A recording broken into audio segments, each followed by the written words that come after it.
नाज़रीन आदाब, न्यूज 18 उर्दू में आपका खैर मकदम है। मैं हूं आपके साथ सहबानी सैफी। आज खबर दोपहर में जिन दो मौजू पर हम गुफ्तगू करेंगे वो है पहला बाबरी मस्जिद की बरसी के हवाले से और दूसरा नागालैंड के मोन जिले में जो कुछ हुआ उसके हवाले से। क्या कुछ आज पेशरफ्त हो रही है, क्या कुछ उसको लेकर सरगर्मियां हैं, उन पर आज तफसीली बातचीत करेंगे खबर दोपहर में। मस्जिद की बरसी पर इंडियन यूनियन मुस्लिम लीग पूरे सूबे के अंदर यौम अफसोस, यौम आज़म के रूप में मना रही है।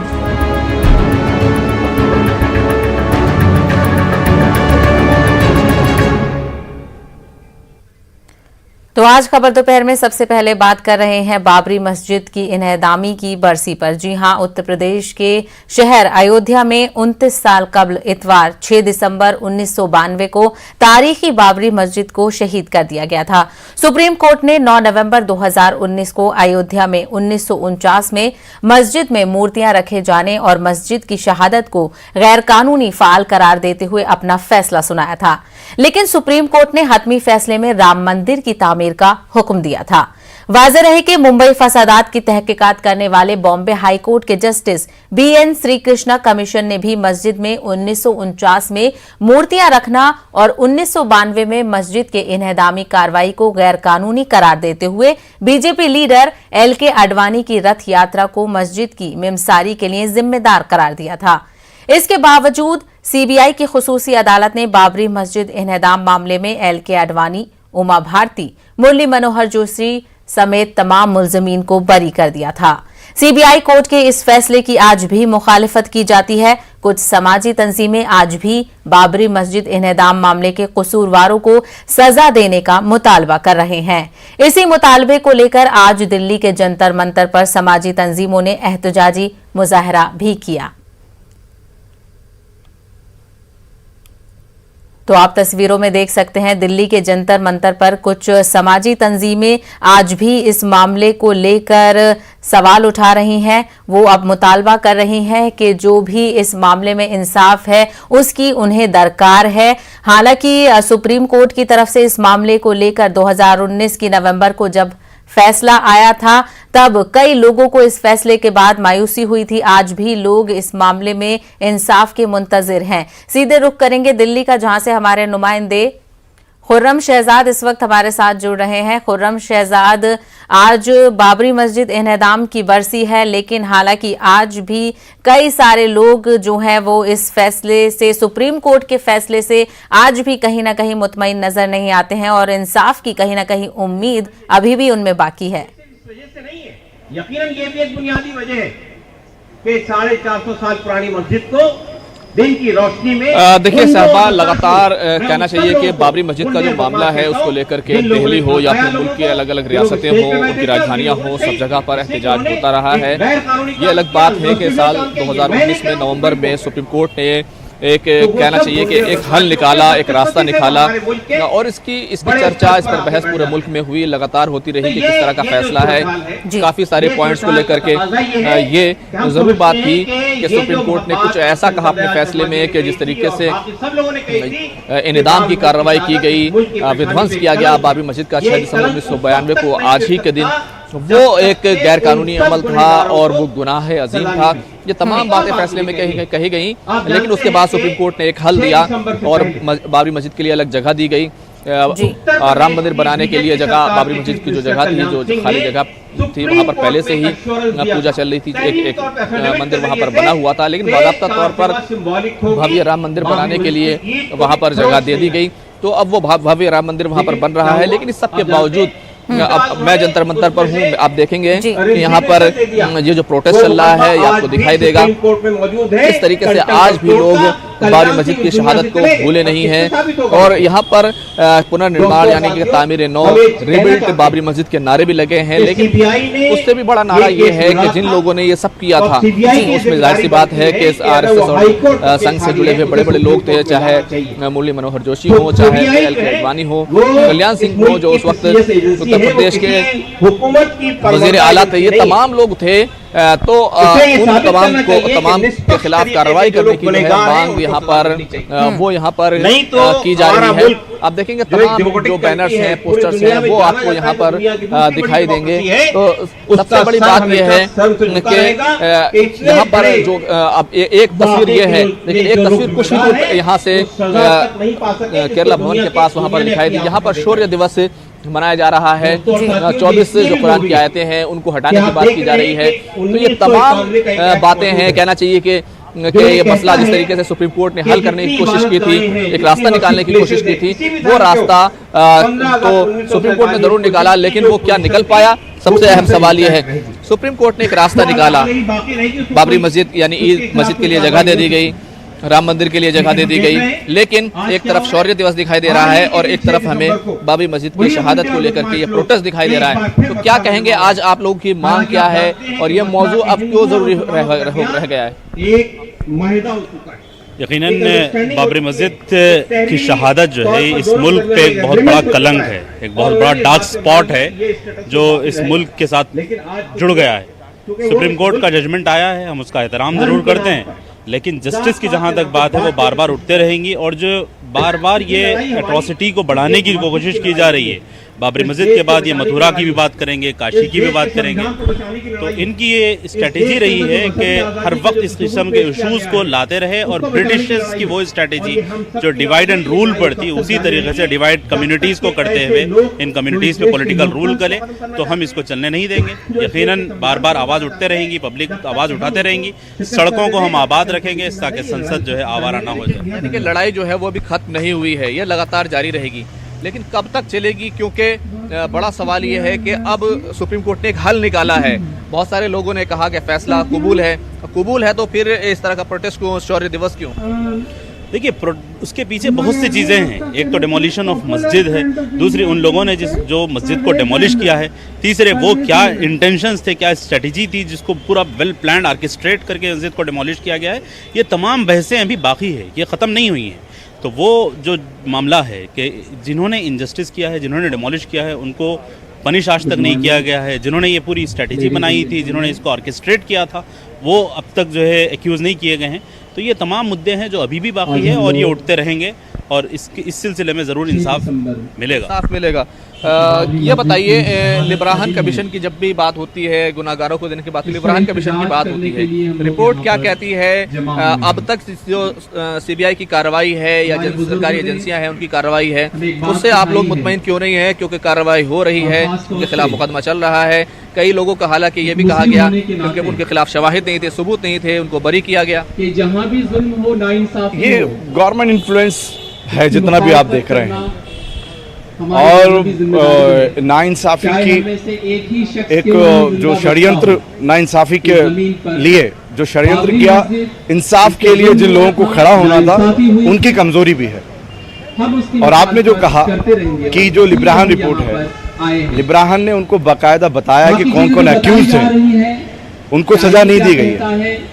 और अदालत ने ऐसा एक अजीबोगरीब फैसला दिया जिसको ये सब मान रहे हैं कि प्रेशर में दिया या क्या है, कि अदालत कभी प्रेशर में नहीं आना चाहिए, लेकिन ऐसा हो गया कि वो लोग खुल के बोल रहे हैं कि हमने मस्जिद को शहीद किया। वो लोग खुलकर वहाँ पे उमा भारती जैसे लोग कंधों पे चढ़कर उसको सेलिब्रेट कर रहे हैं। तमाम लोग, ये सब लोग आप देख रहे हैं कि सेलिब्रेशन हो रहा है। फिर क्या हुआ कि दिख नहीं रहा है कि आम आदमी को, न सिर्फ देश के, पूरे विश्व को दिख रहा है कि वहाँ पर जो है बाकायदा ऐसे गुंडे जो आरएसएस की प्लानिंग के तहत वो लोग वहां पर जाकर बाबरी मस्जिद को शहीद किए हैं। तो नंबर एक तो कि उनको सजा नहीं मिली, और सजा नहीं मिलने के बाद दूसरी नाइंसाफी ये हुई कि जो बाबरी मस्जिद की जगह पर पीवी नरसिम्हा राव जो प्राइम मिनिस्टर थे, उन्होंने ये वादा किया था कि उसी जगह पर हम बाबरी मस्जिद बनाकर देंगे। तो इसमें कांग्रेस के साथ मिलकर पूरा नहीं किया गया। यहाँ पर हमारे पास शाहिद साहब, कानूनी लड़ाई है ये, गुनाहगारों को सजा दो, तो ये कानूनी लड़ाई ना होकर के अब सड़कों की लड़ाई कितनी बची है? देखिए, लड़ाई या डर लगता है कोर्ट के अंदर लड़ी जाती है, लड़ाई सड़कों पे लड़ी जाती है, लड़ाई संसद में लड़ी जाती है, तीन जगह लड़ाई लड़ी जाती है। 1992 जब कोर्ट ये कहती है कि बाबरी मस्जिद का डेमोलिशन एक क्रिमिनल एक्ट है, कोर्ट कहती है, और कोर्ट उसका सजा नहीं देती उनको, तो हम लड़ने कहाँ जाएंगे? पार्लियामेंट में तो इख्तियार में है नहीं हम। पार्लियामेंट में तो हमारे पास सुनी नहीं जाती है, सड़कें बची हैं। अब सड़कों पे भी ना लड़ेंगे क्या हम? तो हमारे पास जो 3 जगह लड़ने के लिए हैं, हमने कोर्ट में भी लड़ा, कोर्ट ने अपनी आंखों में पट्टी बांध ली, कोर्ट ने कहते हुए कि क्रिमिनल एक्ट है उनको बरी कर दिया, ये लोग वहाँ पे गुनहगार नहीं है इसके। तो हमारी लड़ाई सड़कों पे चल रही है और चलती रहेगी। बरी नहीं किया, ये कहा कि उनके खिलाफ वाफर जो सबूत होने चाहिए थे, शवाहिद होने चाहिए थे, वो सबूत उनके खिलाफ जो सबूत चाहिए थे वो नहीं मिल सके। देखिए, कोर्ट की जो टिप्पणी है, कोर्ट कोई मशीन का नाम नहीं है। कोर्ट में आदमी बैठते हैं, इंसान बैठते हैं हम जैसे, और उनको इंटरप्रिटेशन की बात है। हमने ऐसा देखा है कि 3 कोर्ट ने कह दिया कि आदमी बाइज्जत बरी है, और सुप्रीम कोर्ट ने आके उनको फांसी की सजा सुनाई, या 3 कोर्ट ने उनको सजा सुनाई, सुप्रीम कोर्ट ने आके उनको बरी कर दिया। तो इसका मतलब क्या है कि कोर्ट का फैसला हमेशा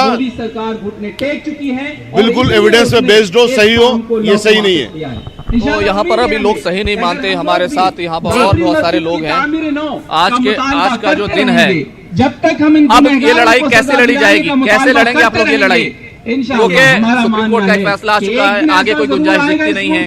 कुरेटिव पिटीशन, रिव्यू पिटीशन सब खत्म हो चुका है। देखिए, फैसला तो आ गया, लेकिन उसी फैसले ने हमें ये मौका दिया है कि हम अपनी लड़ाई को जारी रखें। मसलन उस फैसले ने माना है कि बाबरी मस्जिद किसी मंदिर को तोड़कर नहीं बनी थी।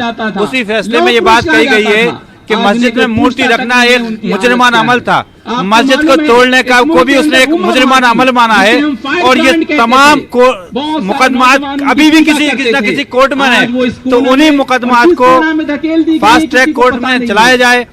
जो लोग मुजरिम हैं उनको सजा मिले, ये बुनियाद भी हमें सुप्रीम कोर्ट के फैसले से ही मिलती है। इसी वजह से हम अपनी लड़ाई को जारी रखे हुए हैं।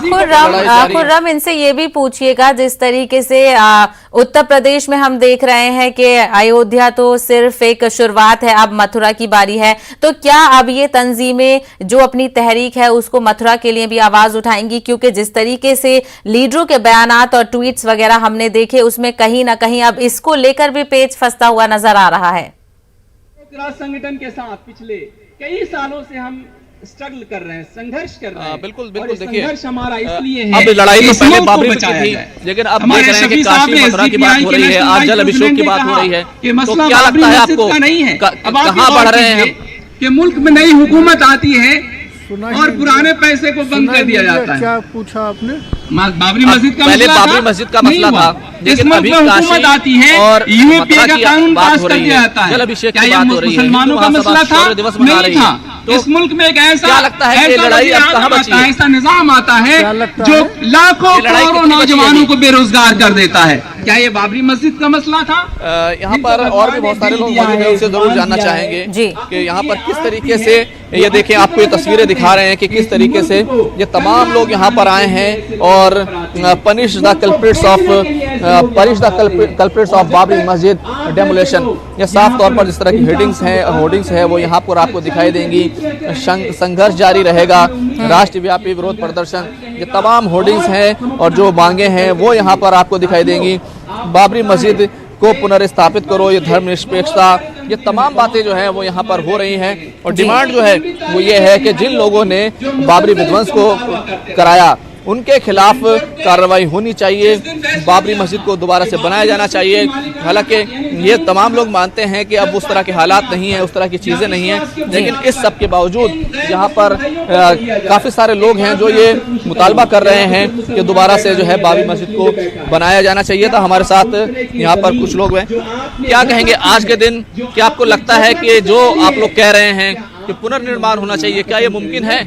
बिल्कुल मुमकिन है, ऐसा पहले भी हुआ है। आपने देखा है कि सुप्रीम कोर्ट ने अपने फैसले पहले भी वापस लिए, तो ये भी फैसला वापस लिया जाएगा और हमें उम्मीद है कि ये काम होगा, हमें उम्मीद है। लेकिन वहाँ तो अब राम मंदिर की तामीर शुरू हो चुकी है और 3 साल में वो मुकम्मल भी हो जाएगी, तो ऐसे में ये अब क्या करेंगे आगे? पॉलिटिकल बात है, जो वो ऐसा कुछ अब इस मुल्क के अंदर कर नहीं सकते, लेकिन उन्हें अपने पॉलिटिक्स में रहना है, इसलिए वो इस तरह के एजेंडे बार बार उठाते रहते हैं। तो देखिए यहाँ पर ये पूरा माहौल है और आपको जो माहौल दिखाई देगा वो इस तरीके का है कि यहाँ पर सारे लोग आए हुए हैं, बैठे हुए हैं। लेकिन दो तस्वीरें मैं आपको बता रहा हूँ, दो तस्वीरें आज दिल्ली में, दो तस्वीरें हैं। एक तस्वीर ये है जो हम आपको दिखा रहे हैं, लेकिन एक तस्वीर और केरला हाउस के करीब वहाँ पर दिखाई दी, जहाँ पर शौर्य दिवस मनाया जा रहा है। तो ये तस्वीर ये बताती है कि किस तरीके से सुप्रीम कोर्ट का फैसला आया, उसकी तरफ से जो हल पेश किया गया उसको लोगों ने उस तरीके से कबूल नहीं किया। और साथ जाहिर सी बात है दूसरी तरफ से भी शौर्य दिवस मनाया जा रहा है, तो उसको लेकर के मसला खत्म हो जाना चाहिए था। लेकिन आप देखेंगे कि ये तमाम जो संघर्ष है वो अभी तक ये कह रहे हैं कि लोग यहाँ पर जारी रहेगा। क्या कहना चाहते हैं आप? इस मुल्क के अंदर इट इज ए बाबरी मस्जिद problem is a matter of jurisdiction, law and order. At that time, current Union Government of India is highly responsible because the law and order is a collective problem of Union Government as well as State Government. And I am great surprised President of India dismissed 3 elected government BJP, but did not take any responsible at that time current Prime Minister of India P.V. Narasimha Rao. According to Constitution of India, liberty of faith, liberty of worship, liberty of expression is the backbone of our Constitution. So I, Alamdar Abbas, would say that it is a matter of mutual understanding and love, peace, justice to maintain the unity and integrity of India. प्रधानमंत्री के खिलाफ कोई कार्रवाई नहीं हुई, लेकिन साथ ही साथ जो उत्तर प्रदेश के मुख्यमंत्री थे कल्याण सिंह, उन्होंने इस्तीफा दिया, उनकी सरकार को बर्खास्त कर दिया गया था। लेकिन उन पर भी थोड़ी सी बहुत मामूली कार्रवाई हुई थी कुछ घंटे के लिए कोर्ट में। नहीं, देखिए ऐसा नहीं है भाई। देखिए हमारे यहाँ CBI है, सेंट्रल ब्यूरो है, IB है और रॉ है, रिसर्च एनालिसिस विंग। तो एक तो होम मिनिस्ट्री के अंडर में, एक मिनिस्ट्री ऑफ डिफेंस के अंडर में, और राज्य जो है रिसर्च एंड एनालिसिस विंग जो प्राइम मिनिस्टर के अंडर में। इन तीनों में लैक ऑफ कोऑर्डिनेशन था। तो मैं अलमदार अब्बास ये कहना चाहता हूँ, अब तो ये घटना हो गई, लेकिन फ्यूचर में ऐसी घटना ना हो। तो ये जो हमारी जो प्रीमियर एजेंसीज हैं, इनका लैक ऑफ कोऑर्डिनेशन नहीं होना चाहिए, इनको किसी एक के अंतर्गत होना चाहिए। और जहां तक आपने उस समय की बात करी, देखिए इंटरनल सिक्योरिटी आर्टिकल 355 के तहत कॉन्स्टिट्यूशन ऑफ इंडिया में इंटरनल सिक्योरिटी की जिम्मेदारी जो है और एक्सटर्नल डिस्टर्बेंस किसी भी स्टेट में, तो वो जिम्मेदारी यूनियन गवर्नमेंट की है। केंद्र सरकार इससे नहीं बच सकती। और ये कोई पार्टी का मतलब नहीं है। उस वक्त के प्राइम मिनिस्टर को ये चाहिए था कि उस वक्त बॉर्डर सिक्योरिटी फोर्स को भेजना चाहिए था, वहां थी, लेकिन उन्होंने एक्शन नहीं लिया। बिल्कुल। तो जिस तरीके से खुर्रम शहजाद अलंकार अब्बास ने वाज़ेह अल्फाज में कहा कि फ्यूचर कॉन्सिक्वेंसेस के हवाले से इन मामलों को लेकर मुत्तहिद होने की जरूरत है, और जिस तरीके से उन्होंने कहा कि लैक ऑफ कोऑर्डिनेशन को नजरअंदाज करना होगा और इसको बर्दाश्त भी नहीं किया जाएगा। खुर्रम शहजाद, आपका बहुत शुक्रिया, और आपने जिन लोगों से बात की उनका भी बहुत शुक्रिया। तो खबर दोपहर में बाबरी मस्जिद के हवाले से जो भी तहरीक तंजीमें चला रही थी वो हमने आपको दिखाई, और खबर दोपहर में आगे रुख करेंगे नागालैंड में जो कुछ मामला हुआ उसके हवाले से। लेकिन फिलहाल रुकेंगे एक छोटे से ब्रेक के लिए। बाबरी मस्जिद की बरसी पर इंडियन यूनियन मुस्लिम लीग पूरे सूबे के अंदर यौम अफसोस, यौम आज़म के रूप में मना रही है।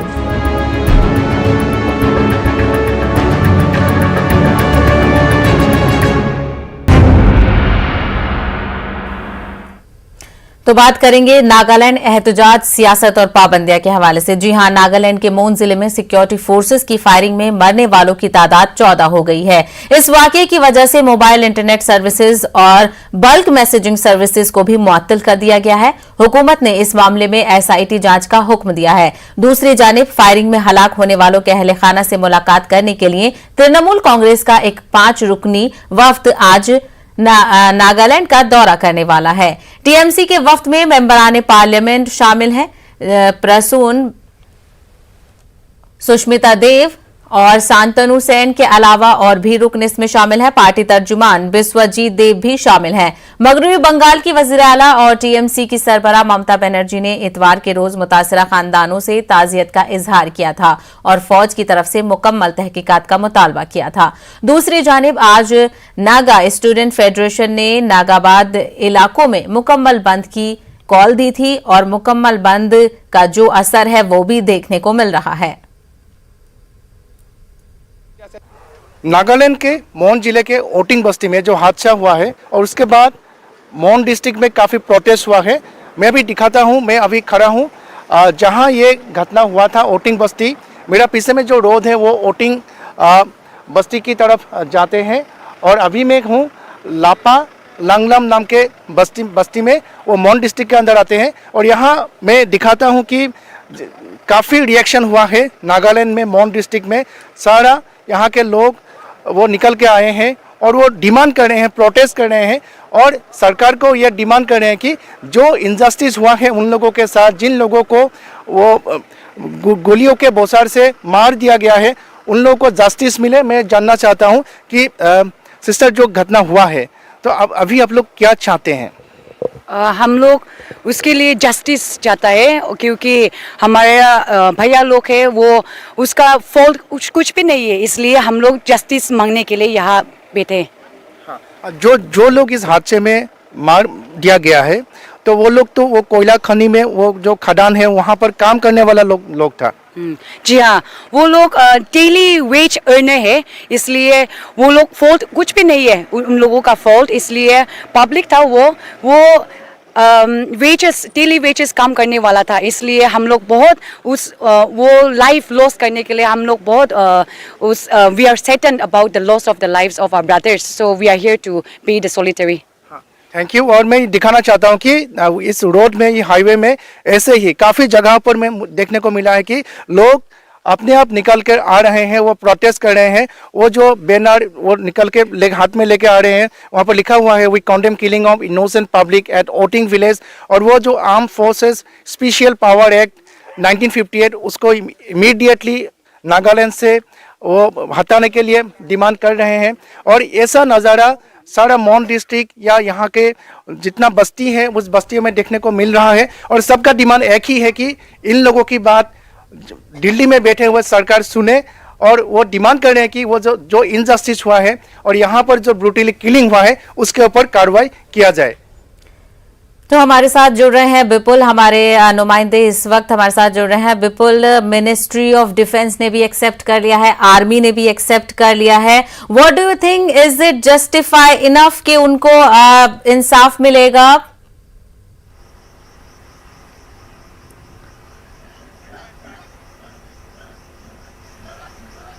विपुल, कैन यू हियर मी? हाँ, देखिए जैसे नॉर्थ ईस्ट का वन ऑफ द स्टेट है नागालैंड, और ये नागालैंड का 11 डिस्ट्रिक्ट है, लेकिन इसका जो वन ऑफ द डिस्ट्रिक्ट है मोन डिस्ट्रिक्ट, तो मोन डिस्ट्रिक्ट में आसाम राइफल का आर्मी ने अभी 14 लोगों का जो मौत किया है फायरिंग करके। तो उसका बाद में अभी का टाइम में जैसे 1 दिसंबर से लेके 10 दिसंबर तक हर साल नागालैंड पे चलता है hornbill festival. Hornbill festival north east का एक बिगेस्ट फेस्टिवल, तो ये फेस्टिवल खूब अच्छा से चल रहा था, लेकिन उसका बीच में जो मोन डिस्ट्रिक्ट में जैसे 14 जो आदमी मर गया है, आसाम राइफल्स ने मारा है, तो उसका बाद में अभी का टाइम में उसका फ्यूनरल चल रहा है। तो अभी चीफ मिनिस्टर जो नागालैंड का नेफिरियो भी उधर में में है और जो चीफ सेक्रेटरी जमी साहब भी उधर में है अभी मौन डिस्ट्रिक्ट में। लेकिन देखिए आपने भी बोला था और मैंने भी यही बोलता हूं कि आज सुबह 6 बजे से 12 बजे तक जो नागालैंड स्टूडेंट फेडरेशन ने बॉन कॉल किया था और वो पीसफुल एक बॉन कंप्लीट हो गया, अभी 12 बज गया। लेकिन ये हॉर्नबिल जो फेस्टिवल है वो हॉर्नबिल फेस्टिवल में नागालैंड का टोटल 16 ट्राइब है, लेकिन जो मौन डिस्ट्रिक्ट में जो ज्यादातर आदमी रहता है वो कोन्याक ट्राइब का। तो ये जो लड़का लोग मर गया 14 लड़का वो लोग कोन्याक ट्राइब का था, तो इसीलिए हॉर्नबिल फेस्टिवल में जो 16 ट्राइब है वो 16 ट्राइब का 6 ट्राइब, मैं ट्राइब का नाम बोलना चाहता हूँ, जैसे कोन्याक हो गया, सोंग हो गया, आपका सांगटाम हो गया, जिलियांग हो गया और फोम हो गया, वो ट्राइब का वो लोग प्रोटेस्ट किया है। और वो लोग का जो घर था वो घर में वो लोग जो ब्लैक फ्लैग लगाए हैं और उस लोग ने जो कल्चरल प्रोग्राम था हॉर्नबिल फेस्टिवल में उसमें हिस्सा भी नहीं लिया था। तो देखिए ये जो स्पेशल जो आर्म फोर्स का एक्ट नॉर्थ ईस्ट में लागू हुआ है तो उसको अभी हटाने के लिए वो लोग जबरदस्त प्रोटेस्ट कर रहा है एंटायर नागालैंड में। और स्पेशली मैंने अभी हमारा सीनियर कैमरा पर्सन प्रभात सिंह और मैं हॉर्नबिल फेस्टिवल में हो अभी आज लास्ट 3 दिन से, तो हॉर्नबिल फेस्टिवल में कल इवनिंग भी कैंडल रैली किया था पीसफुली। तो उसमें वो लोग बोला था कि जो Indian arm special power act उसको हटाना है और जो हम लोग का ये नागालैंड में जैसे 14 आदमी का मौत हो गया तो वो मौत के लिए जस्टिस चाहिए बोला था। लेकिन अभी बिल्कुल इस मामले में नागालैंड पुलिस ने भी सुओ मोटो लिया है क्योंकि आर्मी की तरफ से उनको इंफॉर्मेशन नहीं थी। तो इस मामले में किसके नेग्लिजेंस को रेस्पॉन्सिबल ठहराया जाएगा?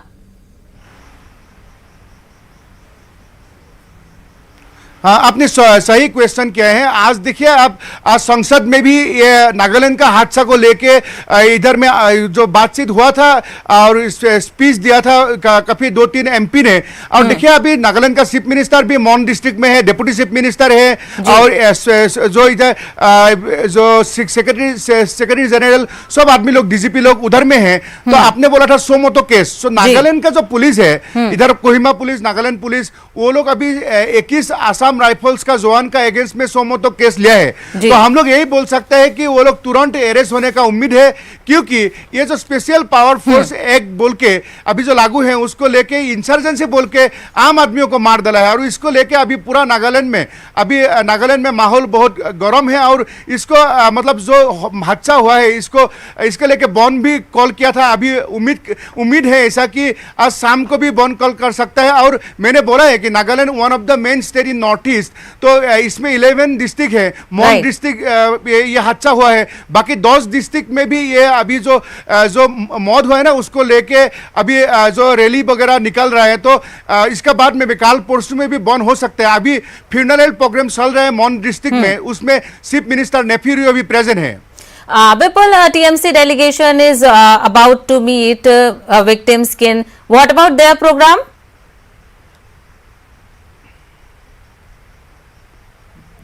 हाँ, अभी टीएमसी का जो सुष्मिता देव है राज्यसभा का एमपी और फॉर्मर लोकसभा का एमपी, फॉर्मर एमएलए भी था आसाम से, तो वो अभी टीएमसी में ज्वाइन किया। तो उसका लीडरशिप में और काफी लीडर है, वो लोग अभी मौन डिस्ट्रिक्ट में जा रहे हैं, प्रोटेस्ट कर रहे हैं। और not only the TMC, other जो कोन्याक का ट्राइब का स्टूडेंट यूनियन या नागालैंड का स्टूडेंट यूनियन या आसाम का या नेबरिंग स्टेट का सब आदमी लोग उधर में जाके प्रोटेस्ट कर रहे हैं। स्पेशली मैंने जो बोल रहा हूँ ना, ये स्पेशल आर्म फोर्स एक्ट जो है वो आपसा बोल के ये इसको मतलब इधर नॉर्थ ईस्ट से हटाने के लिए सब आदमी लोग मांग कर रहे हैं। देखिए मेघालय का चीफ मिनिस्टर कॉनरेड सांगमा हो या आसाम का पॉलिटिकल लीडर लोग, ऑपोजिशन भी, सब आदमी लोग ये हादसा को लेके संतुष्ट नहीं है और इसको लेके कंडेम कर रहे हैं। और देखिए अभी टीएमसी लोग वो लोग मौन डिस्ट्रिक्ट पहुंच गया और दूसरा जो पार्टी है ऑपोजिशन या रूलिंग सब आदमी लोग अभी मौन डिस्ट्रिक्ट में है।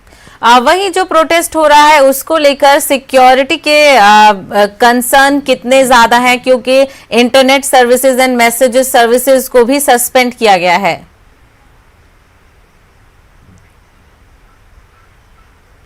सही आपने सही इंफॉर्मेशन बताए हैं। लेकिन हम लोग जो मैं बोला ना कि हम लोग senior camera person Prabhas Singh और मैं हम लोग एक टीम हॉर्नबिल फेस्टिवल कवरेज करने के लिए इधर आया था। हॉर्नबिल फेस्टिवल नॉर्थ ईस्ट का एक बिगेस्ट फेस्टिवल, इसमें हिंदुस्तान का बाहर से भी टूरिस्ट लोग आता है और इंडिया का भी बहुत स्टेट से टूरिस्ट आता है। लेकिन 1 तारीख से लेकर 7 तारीख तक अच्छा से चल रहा था। लेकिन जो 7 तारीख रात में जो हादसा हुआ है ये ओटिंग विलेज में मौन में, उसका बाद में 5 तारीख मॉर्निंग से कल्चरल प्रोग्राम बॉयकॉट किया है, प्रोटेस्ट वगैरह हो रहा है। और आपने बोला है कि जो नेटवर्क जो कटिंग किया है उसको मौन डिस्ट्रिक्ट में, तो अदर 10 डिस्ट्रिक्ट में अभी नेटवर्क फिलहाल चल रहा है, लेकिन मौन डिस्ट्रिक्ट में अभी इंटरनेट का सेवा काट दिया है। और प्रोटेस्ट जो हो रहे हैं ना पूरा नागालैंड में या दूसरा जगह में भी वो पीसफुल प्रोटेस्ट हो रहा है। देखिए हॉर्नबिल हो रहा है किसामा विलेज, वो 10 kilometre away from main capital city Kohima.